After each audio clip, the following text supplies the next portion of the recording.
I think across a wide array of issues, you see that China is putting forth a different set of values, a different set of, norms that again reflect its own interests.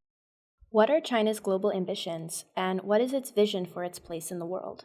I think it's important to recognize that if you go back to 2014, Xi Jinping, who's the General Secretary of the Communist Party and the President of China, said that China should lead in the reform of the global governance system. It should not only contribute to write the rules of the game, but to create the playgrounds on which the games are played.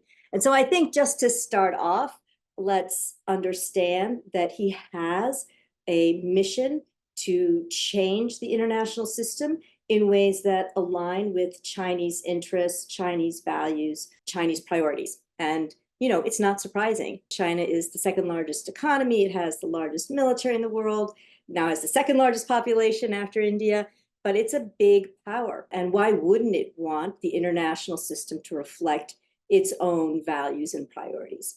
In terms of what that international system looks like, in some respects, it begins with China wanting, and Xi Jinping, I should say, wanting to just redraw the map of China to reclaim all of the territory that China considers to be its sovereign territory. So, that not only includes, Taiwan, but also the Diaoyu Senkaku Islands that are administered by Japan. We have a border conflict with India. All told, China has 14 different territorial conflicts. So, I think it begins with a sense going back through history to imperial times where China was considered kind of the middle kingdom, the center of the international system. So it starts with that China has redrawn the map of China to include all the territory that China considers to be its sovereign territory, China being whole again. I think second is pushing the United States out as the dominant player in the Indo-Pacific, and China being the dominant player in the Indo-Pacific militarily, right? China is already a really important player. It is the most important player in terms of trade. The U.S. is still more important in terms of investment, but I think China is now recognized as the great power in the region. And I guess I should say it has military bases, which again is a fundamental shift from what came before, right? And the idea that China wants to have bases to protect its people who are abroad. It wants to have bases to protect its economic interests. But is that really all it is? Is there a point at which China then becomes actually a much more engaged military power operating globally as opposed to just in the Indo-Pacific? But what is clear is that China doesn't want to have a formal US-led alliance system in Asia or for NATO. It calls the alliance system anachronistic, a relic of the Cold War, targeted against China. So I think that's a different notion as well. When it comes to the infrastructure of the 21st century, particularly digital infrastructure, I think China would like to see that digital infrastructure globally is put in place by Chinese companies, in the same way that global infrastructure, was basically provided through European or American, or in some cases Japanese, assistance. That's the 20th century. Now we're in the 21st century. And, China's fond of saying this is the Asian century, China century. So I think that would be another change in the way the world looks. And with that, again, with that technological infrastructure, with the subsea cables and the 5G and cloud and satellite systems, also comes, or would be desired by China's political values. Internet information flows are determined by the state. It wants states to have the capacity to shut what they call a shut up switch, right? So that any device that's connected to the internet at any point in time can be shut off from the state, by the state. That again is quite different from what the current sort of norms around internet governance are. Xi Jinping also has an idea that he wants to insulate the Chinese economy from the pressures of the global economy. That's what his whole dual circulation is about. So he says China can largely innovate, manufacture, and consume within itself. It wants to export, obviously. It also wants multinationals to be dependent on the Chinese economy for parts of their supply chain, but it does not want to have a dependence on the international economy. And I think that would be quite different from what you see today.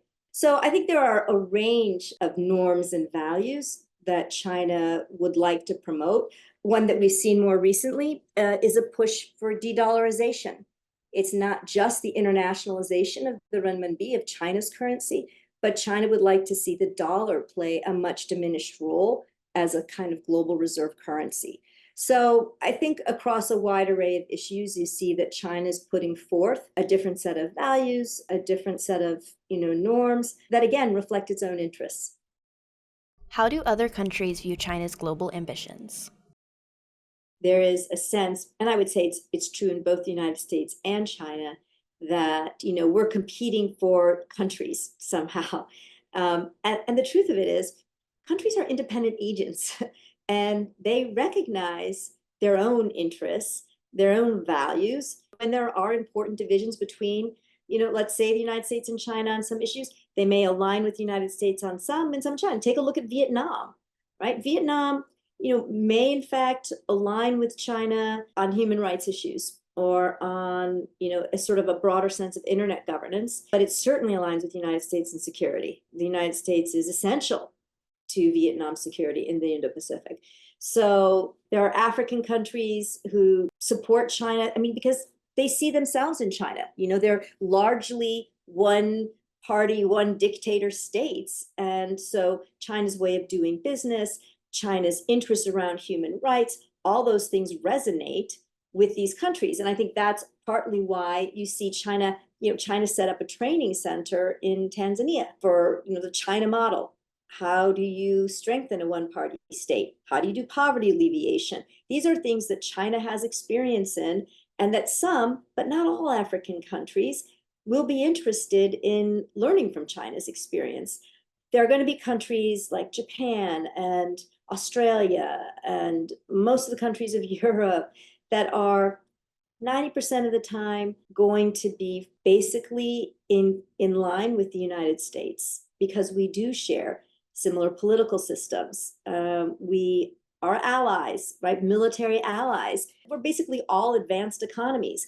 So you'll see that our interests are quite aligned. We tend to vote the same way on many important issues in the United Nations, and sometimes it'll be different from the way that China votes. But China has its own supporters.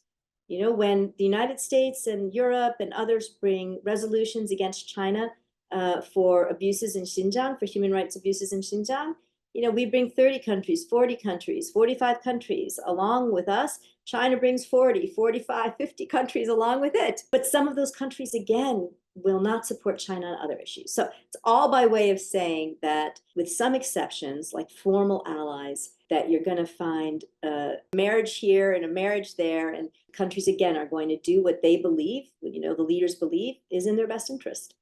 How can China's growing international influence and power help benefit the world?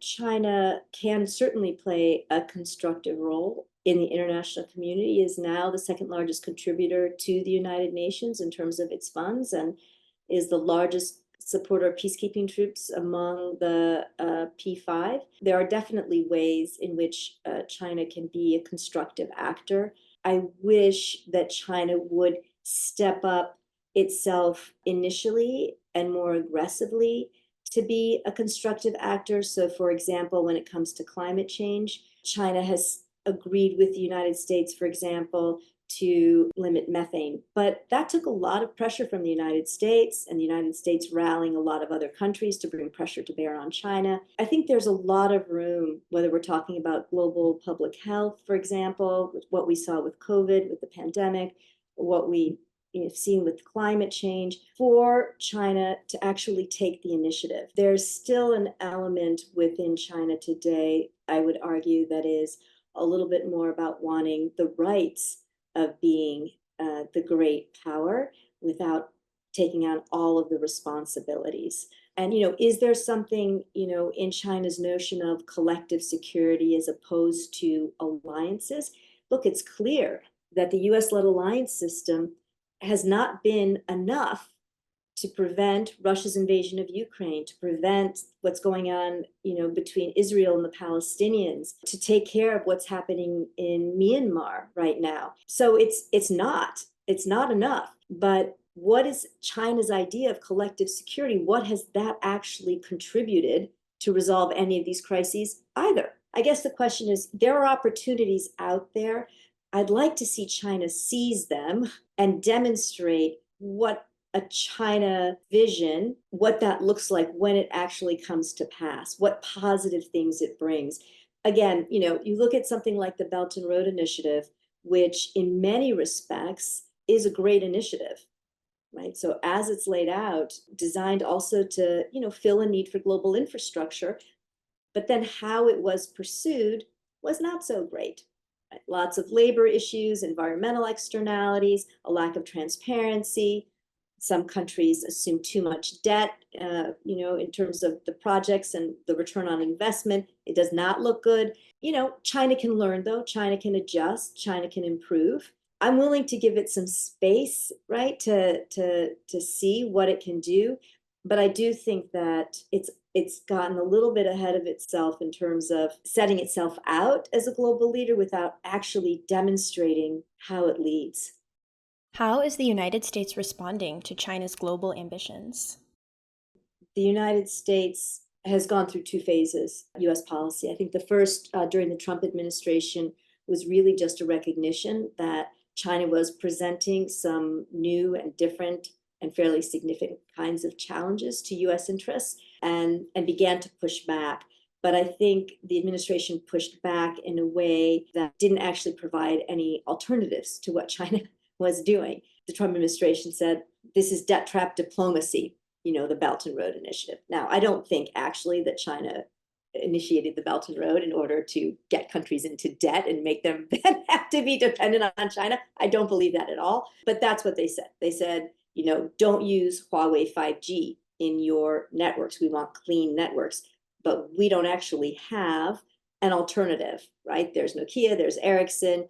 But are we really going to pay for all countries to rip out Huawei 5G and put those other technologies in? No, we're not going to do that. I think what's changed is that the Biden administration has actually tried, in conjunction with the Europeans, the Japanese, again, pointing out that this is a bigger issue than just a U.S. China issue. I think they've tried to respond to a number of challenges. So, with the Belt and Road Initiative, there is now the Global Gateway from the Europeans and the PGII, Partnership for Global Infrastructure Initiative from the US, looking at Chinese economic coercion within the G7. The Japanese have led an initiative, and the US as well, to figure out how to help countries that come under pressure, economic pressure from China, to try to get at political results. So pressuring countries like Lithuania because of their support for Taiwan, or whatever it might be, going after Australia because they called for an investigation into COVID. So how can this group of countries support countries that feel that kind of economic pressure from China? Certainly, we've become much more active in the United Nations. I mean, the Trump administration again complained about China, but it's hard to complain when you're pulling out of the World Health Organization, the Paris Climate Accord, the JCPOA. I mean, we were just, the Human Rights Commission. I mean, we're pulling out of all of these things. It's really difficult to make a case that we are the pillar of the current international system. The Biden administration obviously has a different perspective. And I think we saw, for example, in the International Telecommunications Union, which, China had held the leadership position for 2 terms, an American got the leadership position there, first time in 70 years. So I think there's a much bigger effort underway from the United States and other countries to try to ensure that, when China tries to insert Chinese language, into UN resolutions or Chinese interests into the resolutions, that there's a pushback and a call out that this is not going to happen. So I think the U.S. And other countries they've awakened to sort of the full range of challenges that China is presenting. And in some cases have been very proactive. And in others, I think, for example, on the issue of de-dollarization, have not really done much because, there's a kind of argument out there that China's not going to make much progress in this area because it doesn't have open capital markets. And so unless it has, both free floating currency and allows, capital to flow freely among countries, it's never going to be a dominant reserve currency. But I think that misses the point because China erodes, around the edges, over time. And just like in the South China Sea, You're going to wake up one day, you're going to blink, and you're going to see a transformed landscape, with 7 artificial features sitting there. It's time for the US to wake up on that one. But my point only being that the United States has developed a pretty robust response to many of the challenges that China presents.